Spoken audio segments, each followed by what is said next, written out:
Topic पर video लेकर आए हैं।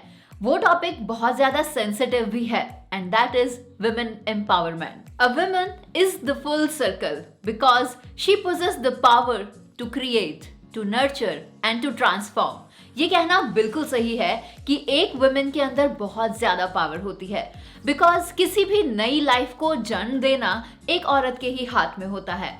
दैट इज वाई हम कह सकते हैं कि औरत मैजिकल होती है। Though she is blessed with the magic to create and build lives.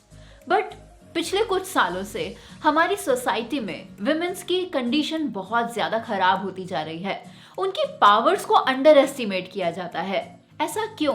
ऐसा सिर्फ पैट्रियार्कल सोसाइटी के कारण। पैट्रियार्की मतलब पितृसत्ता, यह हमारी सोसाइटी के लिए एक बहुत बड़े खतरे की तरह काम कर रही है। ये सिर्फ महिलाओं के लिए ही नहीं लेकिन आज पुरुषों के लिए भी बहुत ही चिंता का विषय है। ऐसा इसीलिए क्योंकि पैट्रियार्की मतलब पितृसत्ता के कारण पुरुष अपना दबदबा बनाने पर ज्यादा फोकस करते हैं और वहीं महिलाएं दबने लगती हैं। ऐसे में दोनों ही जेंडर्स को बहुत भारी नुकसान है क्योंकि ऐसी सोच आपको आगे बढ़ने से रोकती है और आप अपने रिलेशनशिप में सफर करते हैं। सफर वो इंग्लिश वाला है, हिंदी वाला नहीं। और इसी धारणा के चलते कुछ समय पहले तक विमेंस को एजुकेट करने पर पाबंदी की जाती थी, लेकिन हमारी सोसाइटी में जैसे जैसे इस पर ध्यान दिया गया वैसे वैसे विमेन एम्पावरमेंट को लोगों ने प्रमोट करना शुरू किया। ये बात है सन 1848 की, जब एक इंडियन एजुकेटर ने जिनका नाम था सावित्रीबाई फूले, जिन्होंने पहली बार महिलाओं को ना पढ़ने देने के खिलाफ अपनी आवाज उठाई थी। शायद आपको ये फैक्ट भी नहीं पता होगा कि उन्हें पहली भारतीय महिला शिक्षक भी माना जाता है। उन्होंने ब्रिटिश शासनकाल के दौरान भारतीय महिलाओं के अधिकारों को बेहतर बनाने के लिए भी एक महत्वपूर्ण भूमिका निभाई थी। उनकी इस मूवमेंट का इफेक्ट इतना गहरा था कि उसके लगभग 100 साल बाद इंडिया ने विमेन लीडरशिप को एक्सेप्ट किया और वहीं से इंदिरा गांधी, सरोजिनी नायडू और विजय लक्ष्मी पंडित जैसी महान महिला लीडर्स सामने आई। कहते हैं ना कि कोई भी बदलाव या फिर कोई भी रिवॉल्यूशन अकेले नहीं लाया जा सकता। इसीलिए विमेन एम्पावरमेंट को सपोर्ट करने के लिए सिर्फ महिला लीडर्स ही नहीं लेकिन मेल लीडर्स भी सामने आए और उन्होंने विमेन एम्पावरमेंट को लेकर अपनी आवाज उठाई। जैसे कि राजा राम मोहन रॉय, ईश्वर चंद्र विद्यासागर और सावित्रीबाई फूले जी के हस्बैंड जिनका नाम था ज्योतिबा फूले जैसे महान पुरुषों ने महिलाओं के साथ कंधे से कंधा मिलाकर उनकी आवाज को बुलंद करने में उनकी मदद की। विमेन एम्पावरमेंट को as a term United Nations ने अपनी 3rd वर्ल्ड कॉन्फ्रेंस जो कि 1985 में थी उसमें इंट्रोड्यूस किया और उसमें महिलाओं के हक की बात रखी गई। यूनाइटेड नेशंस की एक ऑर्गेनाइजेशन है that is United nation development fund for women, जो कि विमेन एम्पावरमेंट के लिए काम करती है। Educate a man and you can educate an individual.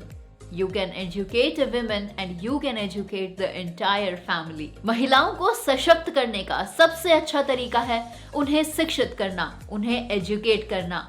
उनकी एकेडमिक एजुकेशन के साथ साथ बहुत सारी चीजें इंक्लूडेड होती हैं जैसे कि लाइफ स्किल्स, वैल्यूज, विजन और उनकी लाइफ का एक पर्पस भी सेट होना। महिलाओं को एजुकेट करने से आप उनके अंदर का सेल्फ कॉन्फिडेंस बढ़ा सकते हैं, उनकी सेल्फ एस्टीम, सेल्फ अवेयरनेस और पर्सनली वो बहुत ज्यादा स्ट्रांग बन सके, ऐसी उनके अंदर पावर्स को उजागर कर सकते हैं। जब तक आप महिलाओं को सशक्त नहीं करेंगे तब तक वो सेल्फ डिपेंडेंट नहीं हो पाएंगी। 2011 की सेंसस रिपोर्ट के अकॉर्डिंग पता चला है कि महिलाओं का लिटरेसी रेट सिर्फ इंडिया में 65% है, whereas male literacy rate is 82%।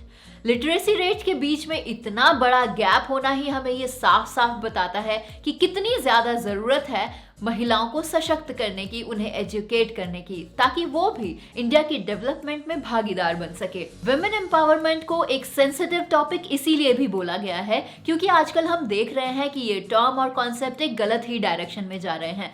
Women empowerment का मतलब है महिलाओं को सशक्त करना, उन्हें एजुकेट करना, उनको आगे बढ़ने में उनकी मदद करना, उनका साथ देना, ना कि दूसरे जेंडर्स को मतलब मेल्स को दबाना। इन दोनों ही टर्म्स में बहुत ही फाइन लाइन का फर्क है और जो व्यक्ति इस डिफरेंट को समझ सकता है वही हमारी सोसाइटी की एक्चुअल डेवलपमेंट में हेल्प कर सकता है। इसके लिए ये भी जरूरी है कि सभी मेल्स फीमेल्स से कंधा मिलाकर चलें और उन्हें सपोर्ट सिस्टम प्रोवाइड करें ताकि वो भी आगे बढ़ सके।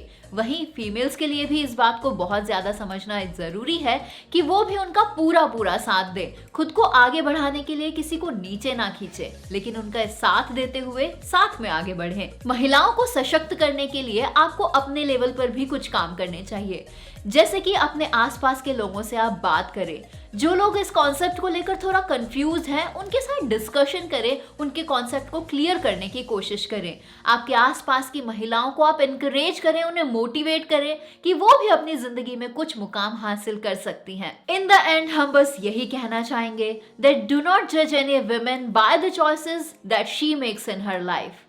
Respect her and try to stand with her and support her. अगर आप भी women empowerment को सपोर्ट करते हैं और महिलाओं को सशक्त करने में अपनी भागीदारी निभाना चाहते हैं तो इस वीडियो को ज्यादा से ज्यादा लोगों के साथ शेयर कीजिएगा ताकि लोगों का कॉन्सेप्ट क्लियर हो सके women empowerment को लेकर। अगर वीडियो पसंद आई हो तो hit the like button and do subscribe our YouTube channel for more upcoming amazing videos. This is Divya from Teguniti.